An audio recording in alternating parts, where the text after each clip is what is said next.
माही और पाखी ने फुगड़ी के बहाने की अनीता और जस्सी को गिराने की कोशिश।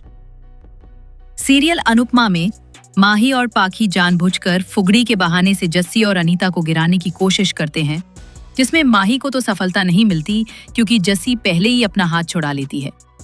लेकिन पाखी जो एक के बाद एक कोई मौका नहीं छोड़ती अपनी मां अनुपमा और उसकी टीम को डीमोटिवेट करने और उन्हें नीचा दिखाने की, ताकि वो प्रतियोगिता के फाइनल में ना जीत पाए और साथ ही उसका बदला भी पूरा हो सके। वो पाखी अनीता का हाथ नहीं छोड़ती म्यूजिक खत्म होने के बाद भी, और फिर उसे गिरा देती है, जिसे अनीता की जोड़ी में चोट आ जाती है। डॉक्टर अनीता को ठीक होने के लिए 4-5 दिन का समय बताता है, जबकि प्रतियोगिता अगले ही दिन है। जस्सी को ये सब देखकर गुस्सा आ जाता है और वो माही को पकड़कर उस पर गुस्सा करती है और साथ ही सबके सामने खुलासा करती है कि उसने उसे गिराने की कोशिश की थी, जिसमें वो सफल नहीं हो पाई, मगर पाखी हो गई और उसने अनीता को गिरा दिया। राही जब उन्हें डिफेंड करने आती है तो जस्सी उसे भी कहती है कि शायद वो भी इनके साथ मिल गई है, मगर जब राही कहती है कि हमने ऐसा नहीं किया, हम लोग भला ऐसा क्यों करेंगे, तो जस्सी बोलती है क्योंकि तुम लोग डरते हो कि कहीं हम जीत ना जाएं।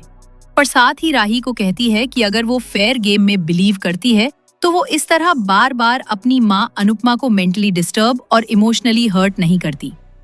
राही खुद को डिफेंड करते हुए कहते हैं कि हमें हमारे टैलेंट पर पूरा विश्वास है, जिस पर जस्सी रिवील करती है कि अगर ऐसा है तो तुम्हारे ससुर जी अनुपमा के पास तुम्हारी जीत खरीदने क्यों आए।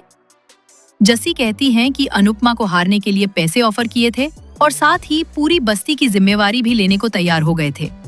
राही ये बात सुनकर रही शॉक हो जाती है। उसे विश्वास ही नहीं होता कि उसके अपने घर वाले उस पर विश्वास नहीं कर रहे। तो वो जो इतनी मेहनत कर रही है, लगन से तैयारी कर रही है, उसका क्या फायदा।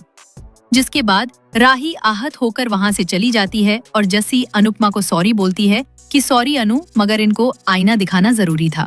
अनुपमा और टेलीविजन से जुड़ी और अपडेट्स और जानकारी के लिए सब्सक्राइब करें हमारा चैनल टीवी पटाखा। धन्यवाद।